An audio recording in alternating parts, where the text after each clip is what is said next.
Alright guys, welcome to Black Diesel Garage. I'm Gabe and I got a new work truck.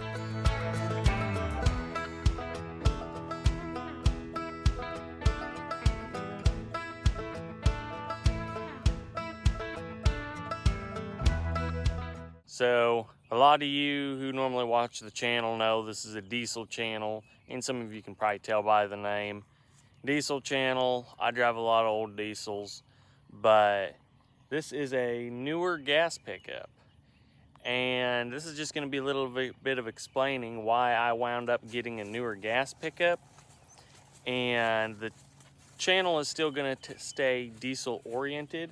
And this is actually not going to be a super in-depth video on this truck, just because this truck will probably make it into quite a few videos, including diesel versus gas comparison videos, and how we are going to modify this truck and do some things to it moving forward. It's going to be my everyday work truck, so I'm going to do a good bit to it, and it'll probably be in more videos. But what happened and why I have it is, some of you know I was driving a tan 86 6.9 diesel. Well, I was driving that, and I worked pipeline, driving from state to state. So that truck worked all right. The bad thing about it was, though, I thought the injection pump was going out, which it was. It started having issues, and I changed the injection pump, and it still wouldn't run right. Well, it turned out I had gotten 2 full tanks of water from a fueling station, and there's a video coming out on that. So I was down a truck. I was in Redfield, Arkansas.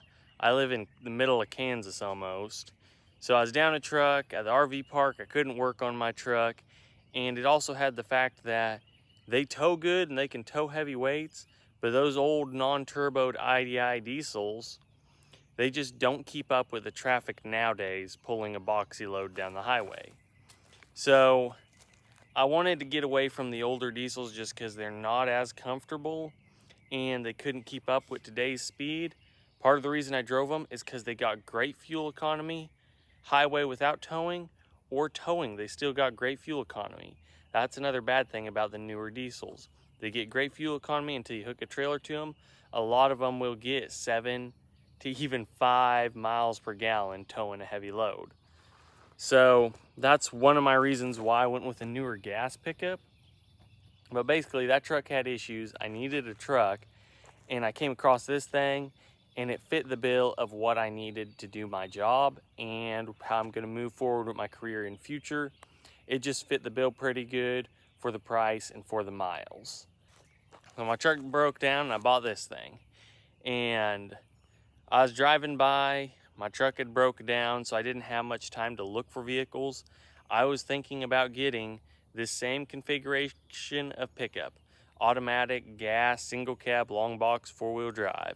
I was thinking about getting an 04 Chevy or so.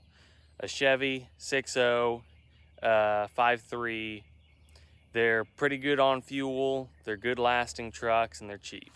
That's what I was planning on getting. But I came across this thing, and I like Ford. It's a heavier truck, being that it's a little newer. They haul a little more weight, I believe, than the older ones. I believe, I'm not certain on that. But what I needed for work is a truck that can get me back and forth, that has 4-wheel drive so it doesn't get stuck, and has a good sized bed for operating room. And I do like a diesel better, but this thing here has a long bed. That checks out for this biggest size I could get. I will eventually convert it to a dually truck, and I will go flatbed or welding bed. So it didn't matter that it had a box bed on it. And I will be dually converting it. So I'm gonna have the biggest bed surface area possible. So it checks out there that it's a long bed and it'll work for that. It wasn't too bad of price. I guess I'll just tell you guys I spent $23,000 on this truck, which it's a 2011 Ford F-250 6.2 gas with the automatic, and it's 4-wheel drive. Single cab long box. And it was a government truck in Maryland, and it had 12,000 miles on it when I bought it. I've been using it for probably almost 2 weeks now, and I have like 15,400 miles on it. So I put quite a bit of miles on it, and that's one deal too.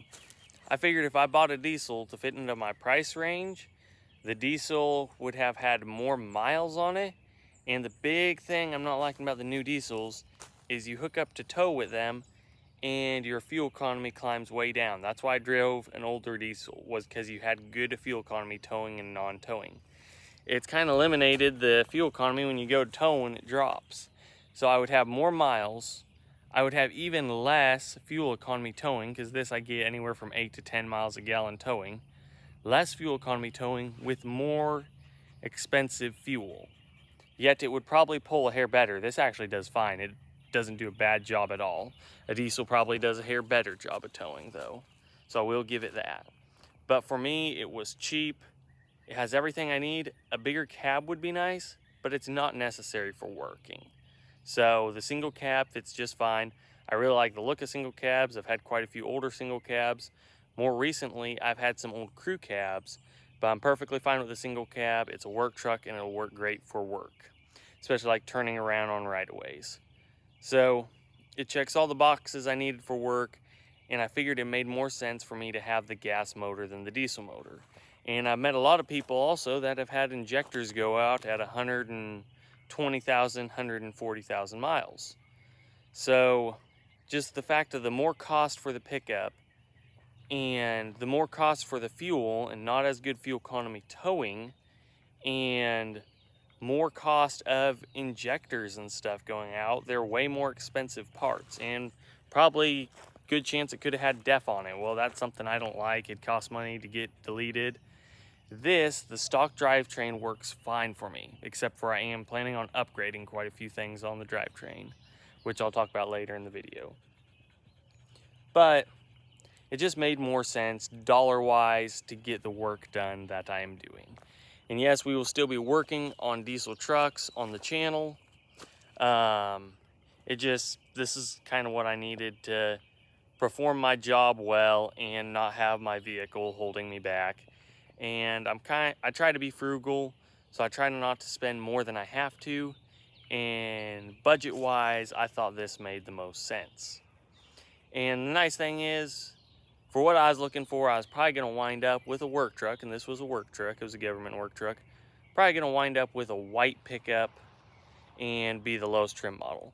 Well, this is an XL, so I get power windows and locks, and it's gray, kind of a sparkly gray. So I'm stoked about that. Get kind of some fanciness to it.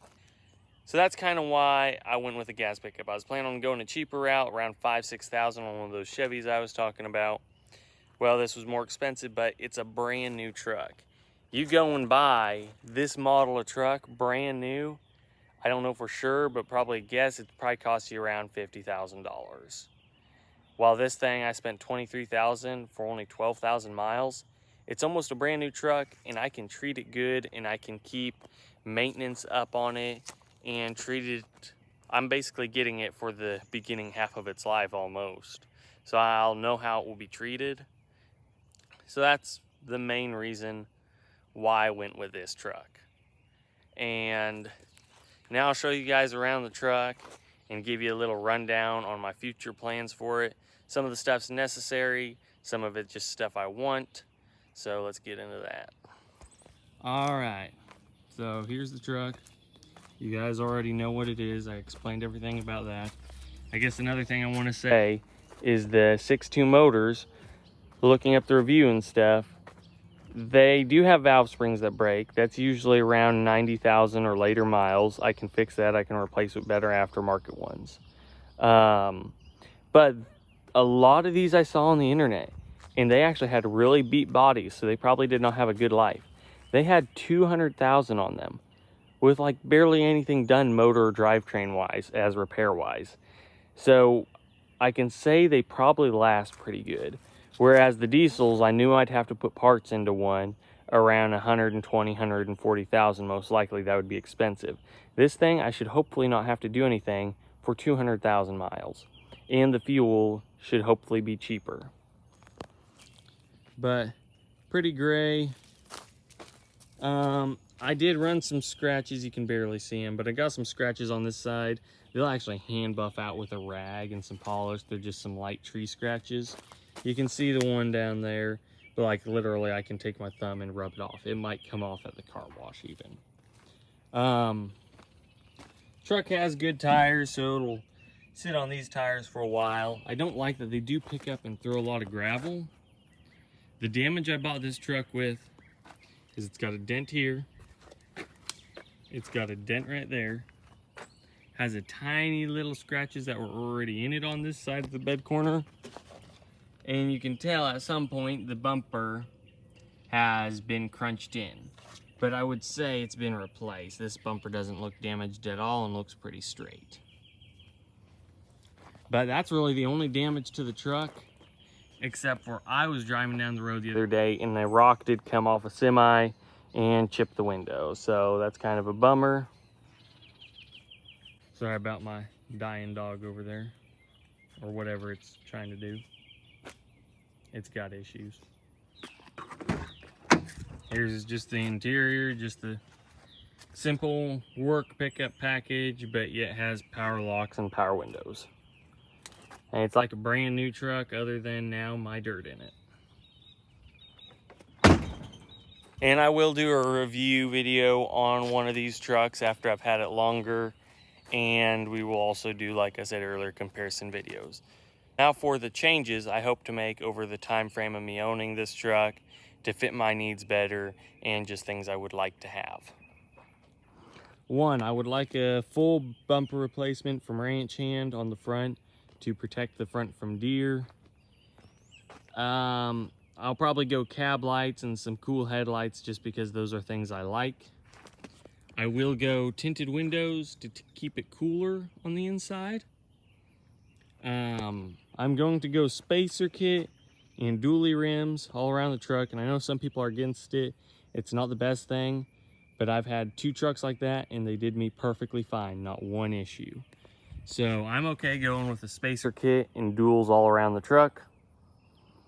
It will get either a weld bed or a flatbed, most likely a skirted flatbed, and most likely, if my career goes right, I'll be a rig welder, so it'll get a welder and all that jazz on the back end of it. I would also like to do some engine upgrades, which as I'm talking about that, I'll pop the hood and show you guys the engine. And that's one reason the scratches on the bed don't matter, is because it's coming off. It won't stay on there.